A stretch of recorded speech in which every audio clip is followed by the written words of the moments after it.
news is you can use L'Hopital over and over and over. The bad news, you have to be careful. You can't just like beat this thing to L'Hopital death, right? You can't just be like L'Hopital, L'Hopital, L'Hopital. And I mean, like if you went L'Hopital's rule one more time, what would you get? 0/24? Now that would have been correct. You would have got the right answer, but it would have been wrong to use L'Hopital one more time. You can only use L'Hopital when you've got 0/0, infinity over infinity. Is that okay?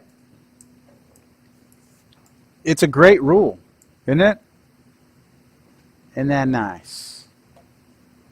Isn't that nice?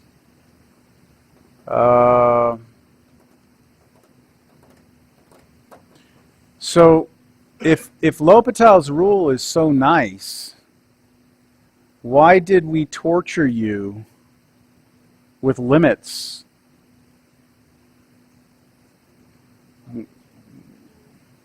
Kind of.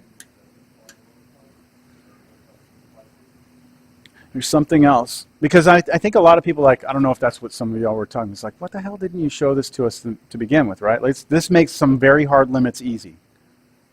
There's a reason. What's that? Okay. You need the derivative to do L'Hopital, right? So where did the derivative come from? A limit. Okay, so we had to develop the idea of the limit first. From that came the derivative. Then we can use the derivative to come back and do limits. I couldn't have walked in here first day and been like, okay, we're going to do some limits. This is L'Hopital's rule. Take derivative top and bottom. You mean, what the fuck? What's a derivative? You know? You know what I'm saying? Like you wouldn't have known what a derivative is. Follow me? So it's kind of like getting the horse in front of the, or the carriage in front of the horse here. We couldn't do that. But now we have this. It's a great thing. Let's try this. How about limit x goes to infinity? Ooh.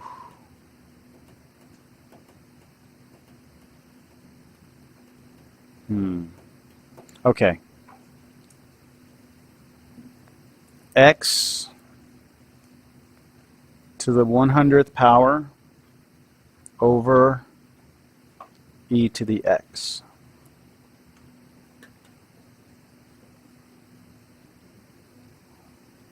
So where does the numerator go?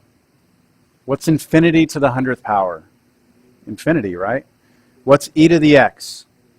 So e to the infinity. Now this is where I asked you, 3.1, the video, I showed you what e to the x did, right? And as you go to infinity, e to the x goes to infinity, doesn't it? So we have infinity over infinity. So we're going to use L'Hopital's rule, aren't we? So when I use L'Hopital's rule here, I go x to infinity. What do I get? 100 x to the 99 over e to the x. What's that? I'm subtracting 1 from 100. 100 minus 1. Where does that go? Infinity over infinity, right? So I do it again. What would the next line be? It'd be 100 times 99 times x to the 98 over e to the x, and it would be infinity over infinity again. So what?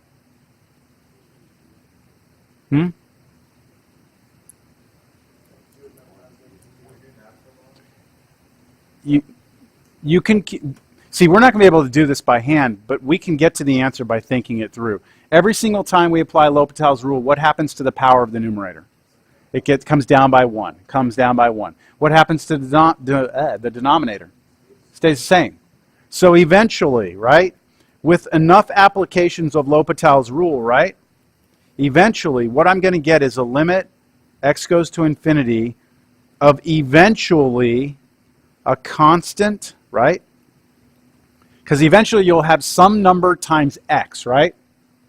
And then the next time you take the derivative, it'll just be a number on top, won't it? A number over what?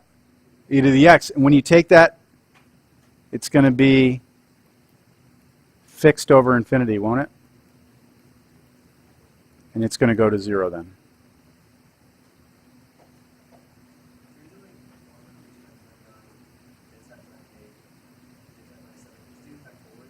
It would basically turn into a factorial. When you get down to the very end, it'd be 100 factorial over e to the x. So it'd be a number over e to the x. You don't need to say what it is. You need to understand that every application of L'Hopital brings your degree of your numerator down by 1.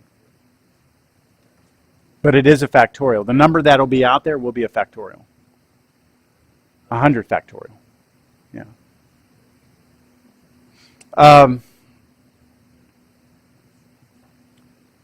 Well, so are we saying basically that I could have made this x to the 1 bagillion, gazillion, ganillion? Right? Like, what's the limit of that? It's still 0. Because eventually, the power of that numerator would come down in the denominator. What this is saying is this. This is actually pretty amazing. It's saying that if you take x to any power, I don't care what it is, x to the billion power, and you divide it by e to the x, and you look at them as they go out to the right, eventually e to the x gets so big that it smashes this whole thing down to 0. Now, you would think x to a huge power, like x to the billion, gazillion, whatever, is just, it's going to take off, right? And yes, maybe in the beginning it would be bigger than e to the x, but if you go out far enough, eventually e to the x overtakes it and just wipes it out. So e to the x grows fast, exponentially fast. So all exponential functions with a base bigger than 1, like e is base 2.718, something like that. Any exponential function with a base bigger than 1, if you were to compare it to any power function, x to a power, exponential functions eventually just explode compared to power functions. Power functions get big, but nothing like exponential functions, which is why they always say exponentially, it's growing exponentially. That's like people trying to say like so freaking fast that you can't even understand how fast, you know? That's what it is. All right. Okay, so every problem I've presented you with up to this point, we've had one of two things. 0 over 0 or infinity over infinity. But there were all those other ones, right? So let's take a look at some of those other ones.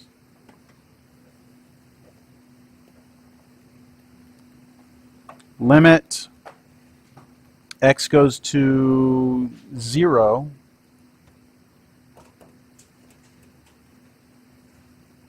from the right of x natural log x.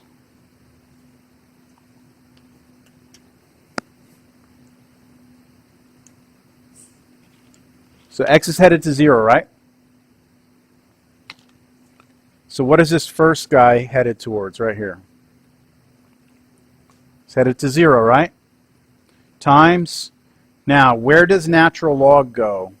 What does the natural log function do as you head towards 0? This was in my 3.1 videos also.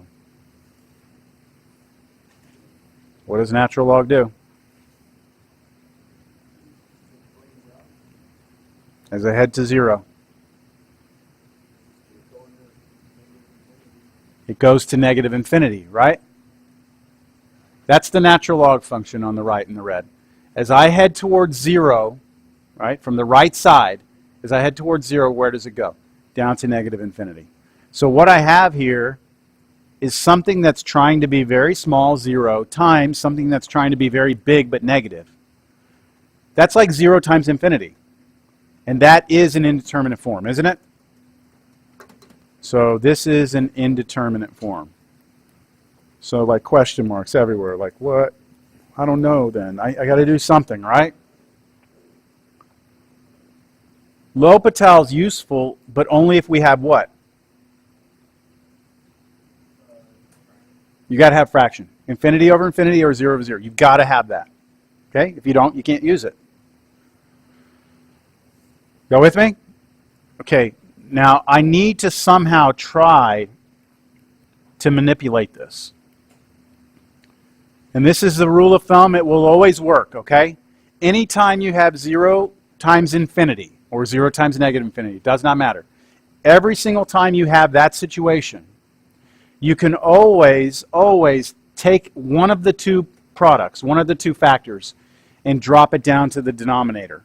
And when you do that, you will create a fraction, and you will create either infinity over infinity or 0 over 0. So just follow me out here first. I'm leaving the natural log x on top, and I'm dropping the x that was in front on the bottom.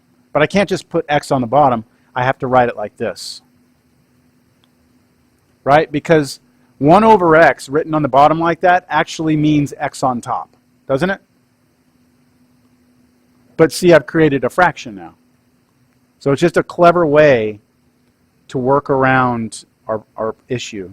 So I would like for us to focus on the blue and yellow separately now, and let x go to 0 again.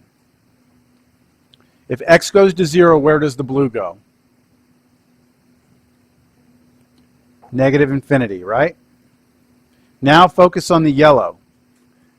You get 1 over what? 1 over 0, which goes to either infinity, negative infinity, or does not exist, right? Right? Well, if you work that one out, and you could actually even just draw the graph of 1 over x. This is what 1 over x looks like. Okay, that's the graph of 1 over x. So if I come in from the right, where's it headed? Up to infinity. So this one would actually turn out to have an answer of infinity. Now do you see we have infinity over infinity? Don't see that? So now I can apply L'Hopital's rule.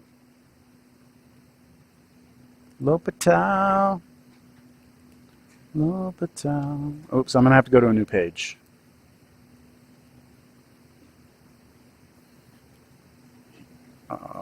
Did that not do a new page? There we go. Limit x approaches 0 from the right. I think I zoomed. Of, what was it?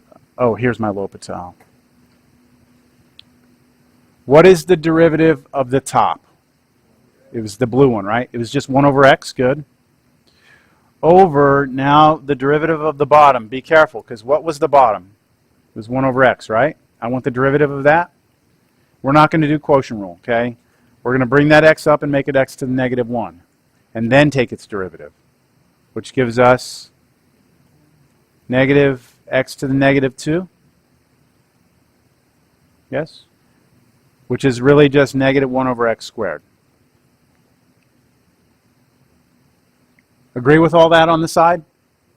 Okay, so my new denominator is negative 1 over x squared. And that's a fraction over a fraction, isn't it? So I can flip it.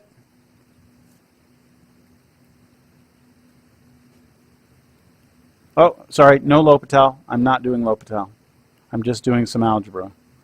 This becomes a negative, and then isn't it just x squared over x? Isn't that just x squared over x? And what is x squared over x? Just x, negative x. So what's the limit as x goes to 0 of negative x? 0. So the answer was 0. Ask questions if you have them. Do what? Say again? As soon as you let x go to wherever it's going and you can determine what the answer is, you do not write the limit anymore.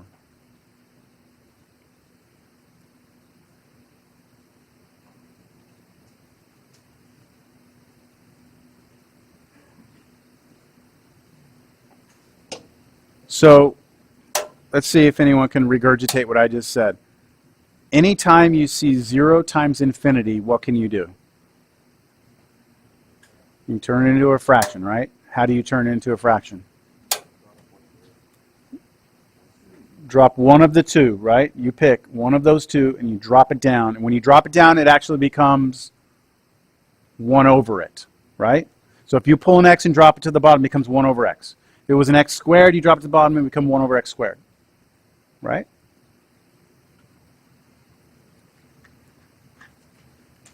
Now, let's kind of revisit this one a little bit. I had limit x goes to 0. What the hell happened? Goes to 0 from the right. I had x, natural log x.